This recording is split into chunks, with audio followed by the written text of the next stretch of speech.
오늘은 사무엘하 14장 12절에서 20절까지 말씀인데요. 하나님의 사자라는 제목으로 같이 함께 말씀을 나누겠습니다. 어제 말씀에 이어서 오늘 본문 말씀을 보면 이제 드고와 여인이 다윗에게 직접 이제 압살롬을 돌아올 수 있도록 이제 설득하는 모습을 기록하고 있습니다. 그런데 본문을 보면 이 드고와 여인이요, 마치 압살롬을 돌아오게 하는 것이 하나님의 뜻인 것처럼 이야기를 합니다. 여러분이 12절에서 14절까지 말씀을 함께 보겠습니다.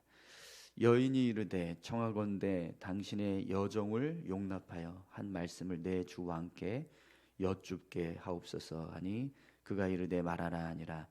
여인이 이르되 그러면 어찌하여 왕께서 하나님의 백성에게 대하여 이 같은 생각을 하셨나이까? 이 말씀을 하심으로 왕께서 죄 있는 사람 같이 되심은 그 내쫓긴 자를 왕께서 집으로 돌아오게 하지 아니하심이니이다. 우리는 필경 죽으리니 땅에 쏟아진 물을 다시 담지 못함 같을 것이오나 하나님은 생명을 빼앗기지 아니하시고 방책을 베푸사 내쫓긴 자가 하나님께 버린 자가 되지 아니하게 하시나이다. 아멘. 네. 본문을 보면 어찌하여 왕께서 하나님의 백성에게 대하여 이 같은 생각을 하셨나이까 이렇게 이야기하는 말씀이 나옵니다. 이 문장은요, 지금 이제 한글 성경으로만 보면 이게 정확하게 무슨 뜻인가 이해하기가 조금 난해합니다. 히브리 원문을 보면 이 문장을 직역해서 다시 해석하면 이런 뜻입니다. 어찌하여 하나님 백성의 염원에 반하여 생각하시었나이까? 무슨 뜻이죠? 그러니까 지금 이스라엘 백성들이 압살롬이 예루살렘으로 돌아오기를 바라고 있다라는 거예요. 그런데 왕은 그런 백성들의 마음을 헤아리지 못하고 오히려 지금 압살롬을 돌아오지 못하게 하고 있다 이렇게 이야기하는 거죠. 그러니까 다윗이 백성들의 마음을 헤아리지 못하고 압살롬이 돌아오기를 바라고 있는 이 백성들의 마음을 헤아리지 못하고 압살롬을 지금 돌아오지 못하도록 계속해서 그냥 그 마음을 닫고 있다 이런 식으로 지금 이야기하는 겁니다. 또 왕께서 죄 있는 사람 같이 되심은 이 말씀을 하심으로 왕께서 죄 있는 사람 같이 되심은 이렇게 말씀하는 내용이 나오죠. 이 말은요, 지금 다윗 왕이 앞에서 드고와 여인에게 자신을 도와주겠다라고 했던 이야기들입니다. 우리 1절에서 10절까지 살펴봤던 그 내용에서 다윗이 나중에 이제 8절부터 10절을 보면 내가 너를 지켜주겠다, 너의 자식들을 보호해주겠다, 하나님께 맹세코 내가 너를 도와주겠다 이렇게 맹세하잖아요. 그 말을 지금 근거로 해서 지금 왕도 그렇게 얘기하시지 않았습니까? 그렇기 때문에 그 말로 따지면 지금 왕은 스스로 죄가 있다라는 것을 지금 스스로 이야기하는 겁니다. 그러니까 왕께서 왕 자신을 향해서 내가 유죄다, 내가 죄인이다 이렇게 지금 이야기하고 있는 겁니다. 이렇게 지금 이 여인이 얘기를 하는 거죠. 지금 이 여인은요, 압살롬이 예루살렘으로 돌아오지 못하고 있는 이 상황을 지금 모든 책임을 다 다윗에게 지금 돌리고 있는 거예요. 다윗이 백성의 마음을 헤아리지 못하고, 백성들은 돌아오기를 바라고 있는데 다윗은 지금 그걸 헤아리지 못하고 있고, 또 왕도 뭐가 옳고 그른지 알고 있으면서도 그 옳은 일을 행하지 않고 그런 일을 지금 하고 있다 이렇게 지금 이야기하는 거죠. 또 이제 압살롬을 표현할 때 이렇게 표현합니다. 내 그 쫓긴 자를 왕께서 집으로 돌아오게 하지 아니하심이니이다. 여기 보면 내쫓긴 자, 그 내쫓긴 자를 왕께서 집으로 돌아오게 하지 아니하심이니이다 이렇게 지금 이야기하고 있는데, 이 말의 의도가 뭐냐면 마치 다윗이 압살롬을 쫓아낸 것처럼 이야기를 하는 거예요. 내쫓긴 자라는 표현이 지금 누군가에 의해서 쫓겨났다 이렇게 지금 이제 이야기하는 거거든요. 지금 압살롬이 구슬로 지금 도망을 쳐서 거기서 3년 동안 머무르고 있는데 그 모습이 다윗 왕이요, 이 압살롬을 쫓아냈기 때문이라는 겁니다. 그런데 여러분, 다윗이 쫓아냈나요? 아니잖아요, 그죠? 네, 이 압살롬이 자기가 지금 죄를 짓고 도망친 거잖아요. 자신의 죄를 모면하기 위해서, 죄값을 치르지 않기 위해서 지금 이제 도망쳐서 그술 땅에 머무르고 있는 건데, 이 여인은 지금 계속해서 이 압살롬이 구슬 땅에 3년 동안 머무르고 있는 이유가 다윗이 그를 추방시켜서 그렇게 쫓아내서 지금 그곳에 머무르고 있다. 왜 그런 이 압살롬을 다시 돌아오게 하지 못하고 있느냐, 이런 식으로 지금 이야기를 하는 겁니다. 모든 책임을 지금 다 다윗에게 전가시키는 그런 말을 하고 있는 거죠. 그런데 여러분, 사실 지금 드고와 여인이 다윗에게 하는 말들은 다 사실이 아닙니다. 지금 이 상황에서 압살롬이 지금 이 구슬 땅에 3년 동안 머무르고 있는 이 모든 상황의 책임은 압살롬에게 있습니다. 그가 만약에 정말 예루살렘으로 다시 돌아오기를 원한다면 어떻게 해야 될까요? 다윗 왕에게 자신의 죄를 용서해 달라고, 자기 죄를 인정하고 제가 잘못했습니다, 좀 살려주십시오, 이렇게 뭔가 액션을 취해야 합니다. 뭐 사람을 보내서 돌아오길 원하는데 자기 지은 죄가 있어서 죄송하기 때문에 못 돌아오고 있으니 용서해 달라고, 그러면서 자기를 좀 받아달라, 이렇게 회개하는 모습이 필요한데, 압살롬은 그 3년 동안 구슬 땅에 있으면서 그런 일을 행하지 않았다. 전혀 자신의 죄에 대해서 뉘우치거나 용서를 구하거나 회개하는 모습을 보여주지 않는다는 거죠. 그런데도 불구하고 지금 이 드고와 여인은 계속해서 누구에게 지금 이 책임이 있다라고 이야기하는 거예요. 다윗에게 책임이 있다라고 이야기를 하는 겁니다. 여러분, 또 본문을 보시면 드고와 여인이요, 죽은 암논을 잊어버리고 빨리 압살롬을 돌아올 수 있도록 그렇게 하라, 이런 이야기를 해요. 오늘 본문에 보면 14절에 우리는 필경 죽으리니, 이런 이제 말을 하는데, 이 말은 우리가 다 죽습니다. 근데 죽으면 이거 누가 문제 해결하겠습니까? 이렇게 지금 이야기를 하는 겁니다. 언제든지 우리가 죽을 수 있으니 죽기 전에, 다윗 왕 당신도 죽기 전에 압살롬의 문제를 빨리 해결해야 되지 않겠습니까? 이 이야기를 하는 거예요.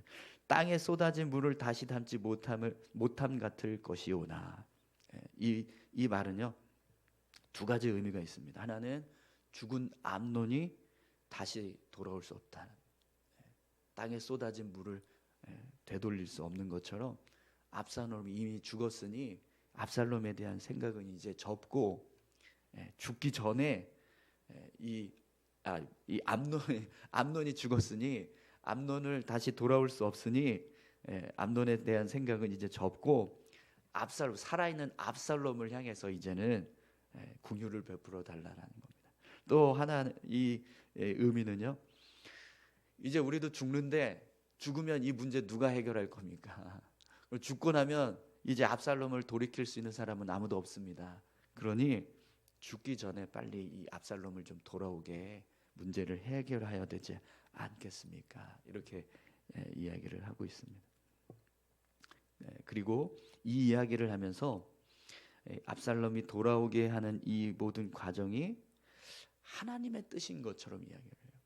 하나님은 아무리 큰 죄인이라도 생명을 빼앗지 않고 방책을 베푸사 내쫓긴 자가 하나님께 버린 자가 되지 않게 하십니다. 이렇게 이야기를 합니다. 그죠? 마치 지금 압살롬을 돌아오게 하는 것이 하나님의 뜻이다라고 그렇게 말하는데, 그런데 여러분, 정말 하나님께서 압살롬이 돌아오게 하는 것을 원하실까요? 압살롬이 돌아오는 것에 대해서 하나님께서 정말 바라시는 뜻일까요? 그냥 돌아오는 것 자체가? 여러분, 우리가 누군가를 용서하고 어떤 죄에 대해서 긍휼히 여기는 마음은 분명히 하나님 앞에서 바른 모습입니다. 그런데 다윗이 압살롬을 용서하고 그를 긍휼히 여기는 마음과 압살롬이 자신의 죄를 자백하고 회개하는 모습은 다른 모습이에요. 이 상황에서 하나님이 원하시는 모습은 어떤 모습일까요? 제가 볼 때는 다윗이 먼저 긍휼을 베풀고 자비를 베푸는 모습보다 압살롬이 하나님 앞에 회개하고 자신의 죄를 자복하는 모습이 먼저 이루어져야 합니다. 그리고 나서 다윗이 압살롬을 용납하고 그를 용서해서 받아주는 모습이 되어야 그것이 하나님이 보실 때는 이제 올바른 모습이라는 거죠. 그런데 그냥 압살롬이 예루살렘으로 돌아오고 마치 아무 일도 없었다는 듯이 그냥 이 문제가 그냥 덮어져 버린다면 어떻게 될까요? 그건 하나님이 기뻐하시는 모습이 될 수 없습니다. 그러니까 이 압살롬이 그냥 무조건 예루살렘으로 돌아오는 것이 능사가 아니라는 거죠. 먼저 하나님 앞에 자신을 낮추고 자신이 이 암논을 죽인 살해한 그 죄에 대해서 회개하고 하나님 앞에 용서를 구하는 모습이 먼저 있어야 한다는 거예요. 근데 그게 지금 전혀 이루어지지 않고 있습니다. 어쩌면 다윗도요 그걸 기다리고 있었을지도 모르겠어요. 그러니까 압살롬이 자기 자신을 이제 한없이 낮추고 용서를 구하면서 나오기를 바라고 있지 않을까요? 다윗은 항상 그렇게 자신의 문제를 해결했습니다. 그렇죠? 하나님 앞에서 뭔가 죄가 있으면 자신이 뭔가 잘못한 게 있었으면 그냥 무조건 누군가에게 자비를 베풀어 달라, 용서를 구하고 용서를 좀 베풀어 달라 이렇게 떼쓰지 않았어요. 그죠? 철저하게 하나님 앞에 낮아졌습니다. 자기 죄를 인정하고 용서를 구하고 제가 잘못했습니다. 제가 죄인입니다. 이렇게 자기 자신을 낮추는 그런 회개의 과정을 거쳤단 말이죠. 그래서 그 모습 때문에 하나님이 다윗을 귀하게 여기시고 또 그의 죄를 용서하시고 긍휼을 베풀어 주시는 그런 은혜들을 삶 가운데 부어 주셨습니다. 아마 다윗도 그걸 기다리고 있었을지 모르겠어요. 3년 동안 구슬 땅에서 이 압살롬이 머물고 있는 동안 그런 모습으로 돌아오기를 바라고 있었을 겁니다. 그래서 사실은 압살롬이 돌아오기 원하는 마음은 누가 제일 강했을까요? 누가 제일 바라는 마음이었을까요? 성경은 분명하게 말씀합니다. 다윗이 압살롬을 향하여 마음을 쓰고 있었다라고 분명히 기록하고 있어요. 그렇기 때문에 누구보다 압살롬이 돌아오기를 바라는 마음은 다윗이 제일 컸을 거예요. 그럼에도 불구하고 다윗이 압살롬을 그냥 용납하고 돌아오게 할 수 없었던 이유는 압살롬이 하나님 앞에 범죄한 것을 회개하는 과정이 없기 때문이라는 거예요. 그래서 여러분 오늘 이제 이 이야기를 다 듣고 나서 다윗이 드디어 눈치를 챘습니다. 지금 이 상황이 이 여인을 통해서 압살롬의 마음을 이렇게 좀 압살롬을 향한 이 상황들을 이렇게 돌려보겠다고 하는 어떤 의도가 있었다라는 걸 눈치를 챘어요. 그러니까 이제 이 드고아 여인도요 낌새가 이상하다는 걸 눈치채고 이제 말을 이제 돌려서 다윗이 듣기 좋은 어떤 아첨하는 그런 말들을 이제 하기 시작합니다. 15절에서 우리 17절까지 함께 보겠습니다. 이제 내가 와서 내 주 왕께 이 말씀을 엽주는 것은 백성들이 나를 두렵게 하므로 당신의 여종이 스스로 말하기를 내가 왕께 여쭈오면 혹시 종이 청하는 것을 왕께서 시행하실 것이라. 왕께서 들으시고 나와 내 아들을 함께 하나님의 기업에서 끊을 자의 손으로부터 주의 종을 구원하시리라 하매니이다. 당신의 여종이 또 스스로 말하기를 내 주 왕의 말씀이 나의 위로가 되기를 원한다 하였사오니 이는 내 주 왕께서 하나님의 사자같이 선과 악을 분간하심이니이다. 원하건대 왕의 하나님 여호와께서 왕과 같이 계시옵소서. 아멘.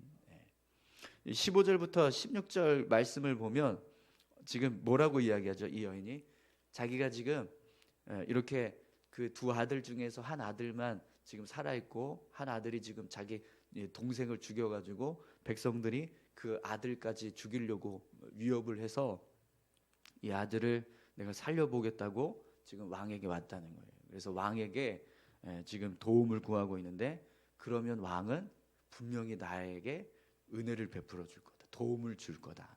내가 그 마음을 가지고 왕께 왔습니다. 그런데 정말 왕께서는 그렇게 내 이야기를 다 들으시고 저를 도와주시겠다라고 그렇게 말씀하셨습니다. 분명히 내가 생각한 것처럼 그렇게 왕은 자비를 베푸시는 분입니다. 이걸 지금 이야기하고 있는 거예요. 근데 여러분 이 이야기는요 거짓말이에요. 그죠? 지금 이 여인이 다윗 왕에게 했던 그 두 아들의 이야기, 그리고 백성이 자기 아들을 죽이려고 막 위협하고 있다고 했던 그 이야기는 거짓말이잖아요. 사실이 아닙니다. 전혀 없는 걸 지금 지어내서 이렇게 이야기한 거잖아요. 그런데 이 여인이 어떻게 얘기해요?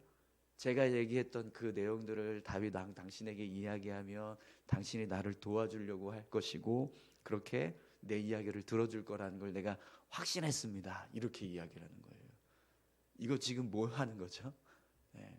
거짓말로 다윗에게 듣기 좋은 말을 하고 있는 겁니다. 왜 이런 말을 할까요? 다윗이 알았어요. 압살롬을 때문에 이런 일을 하고 있다는 걸 알았습니다. 17절을 보면 이 여인이 뭐라고 이야기하냐면 내 주 왕께서 하나님의 사자같이 선과 악을 분간하심이니이다. 원하건대 왕의 하나님 여호와께서 왕과 같이 계시옵소서. 다윗을 향해서 하나님의 사자 같다라고 이야기합니다. 하나님의 사자처럼 선과 악을 분별하시는 분입니다. 하나님이 당신과 함께하길 원합니다. 이렇게 이야기를 합니다. 지금 이제 이 여인이요 자기가 하고 있는 이 행위가 다윗 왕에게 눈치가 채워졌고 지금 이것이 의도적으로 압살롬을 예루살렘으로 돌아오게 하기 위한 어떤 그런 행동이라는 걸 이제 발각이 됐다는 걸 알고 자기 생명을 구하기 위해서 이렇게 이야기하는 겁니다. 만약에 여기서 다윗이 누가 시켰냐, 누가 이렇게 했냐 이걸 따지기 시작하고 만약에 화를 내서 상황이 바뀌면 어떻게 되는 거예요? 이 여인은 왕을 농락한 여인이 되는 겁니다. 그럼 그 자리에서 죽을 수도 있는 상황이 되는 거예요. 그러니까 지금 이 여인이 이제 말을 바꿔가지고 다윗이 듣기 좋은 말을 하기 시작합니다. 그런데 여러분 이 상황을 이미 다윗은 다 눈치챘어요. 그죠? 그래서 18절부터 20절을 보면 다윗이 드고와 여인에게 이런 질문을 합니다. 우리 18절 함께 18절부터 20절까지 말씀 보겠습니다. 왕이 그 여인에게 대답하여 이르되 바라노니 내가 내게 묻는 것을 내게 숨기지 말라. 여인이 이르되 내 주 왕은 말씀하옵소서.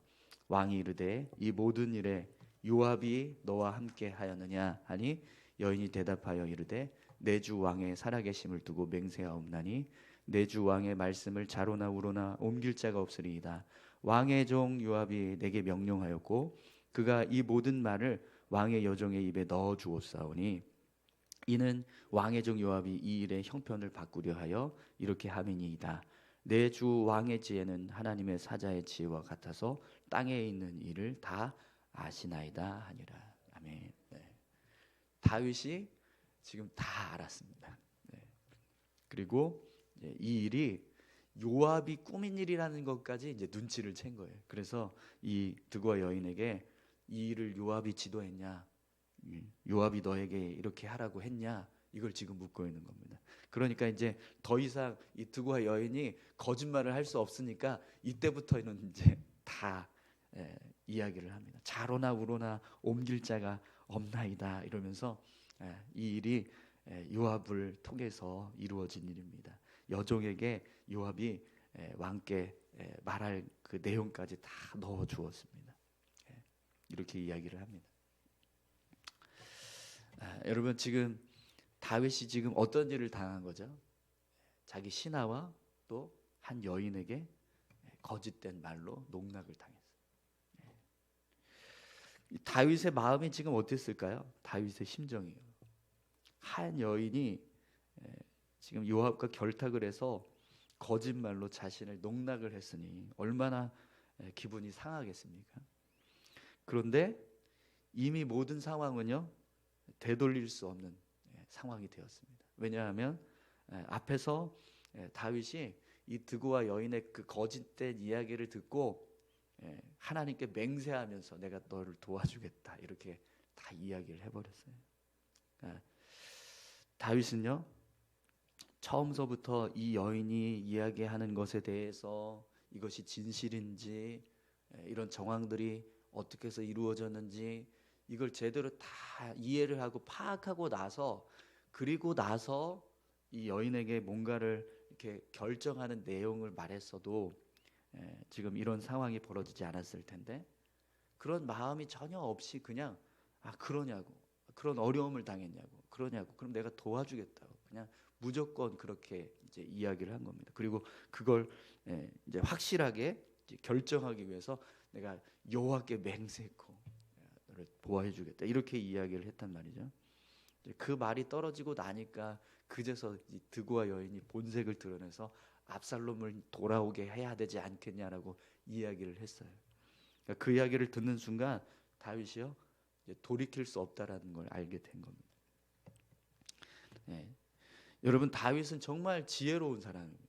하나님께서 주시는 지혜와 명철 때문에 정말 지혜롭게 모든 상황들을 판단하고 또 결정하기도 하고 그렇게 인생을 살아왔어요. 그런데 지금 이제 말년이 되어서 이제 자녀들의 문제가 이렇게 대두되고 여러 가지 어떤 가정의 분란이 일어나기 시작하니까 점점 다윗의 그런 지혜와 총명이 무뎌지는 그런 모습들을 보게 됩니다. 이 모습을 통해서 결국에는 이제 압살롬이 돌아오게 돼요.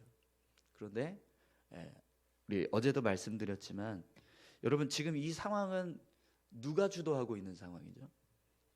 하나님의 뜻에 의해서 이루어지는 상황이 아니라 요압을 통해서 이루어지고 있는 그리고 거짓된 말로 다윗을 속여서 이렇게 지금 억지로 압살롬이 예루살렘으로 돌아오도록 만드는 그런 상황이 되었습니다. 그럼 여러분 결국 이 일의 결말이 어떻게 끝날까요? 또 다른 죄가 낳게 되는 겁니다. 사람이 무언가를 억지로 풀어가려고 하면 결국에는 하나님이 기뻐하시는 어떤 결과들이 만들어지는 게 아니라 죄된 모습이 이제 결과로 만들어지게 된다는 걸 보여주는 겁니다. 그래서 압살롬이 돌아왔을 때 이제 내일 또 다음 주는 저희가 한 주 지나서 또 이제 보겠네요. 고난 주간 이후부터 이제 말씀을 우리 또 나누게 될 텐데 돌아오고 나서도 쳐다도 안 봐요 다윗이. 압살롬 보지도 않습니다. 만나주지도 않고. 여러분 우리 같이 함께 기도하실까요? 하나님의 지혜가 사라진 다윗 왕은 이렇게 그냥 한 여인의 말에도 농락을 당하고 이것이 진짜인지 가짜인지 제대로 분별하지도 못하는 그런 무지한 모습을 보여줍니다. 우리가 인간의 뜻에 따라서 그냥 인간의 뜻대로 흘러가는 모든 상황들은요 결국 하나님과는 어떤 반하게 되는 그런 상황들이 만들어지게 돼요. 여러분 우리 같이 함께 기도하실 때 하나님 우리가 하나님께서 주시는 지혜로 삶을 정말 잘 헤아리고 판단할 수 있게 도와주십시오. 우리 생각과 뜻대로 우리의 삶이 흘러가지 않게 하시고 세상적인 방법대로 삶의 모습들이 흘러가지 않도록 하나님의 선하신 뜻을 따라서 하나님께서 주시는 지혜를 따라서 우리의 삶을 이루어갈 수 있게 해달라고 우리 같이 함께 다 같이 기도하셨으면 좋겠습니다. 함께 기도하시겠습니다. 하나님 아버지 감사합니다. 하나님 우리의 삶을 주장하여 주시고 함께 해주십시오. 하나님의 선하신 뜻을 따라서 하나님께서 기뻐하시는 모습을 따라서 우리의 삶이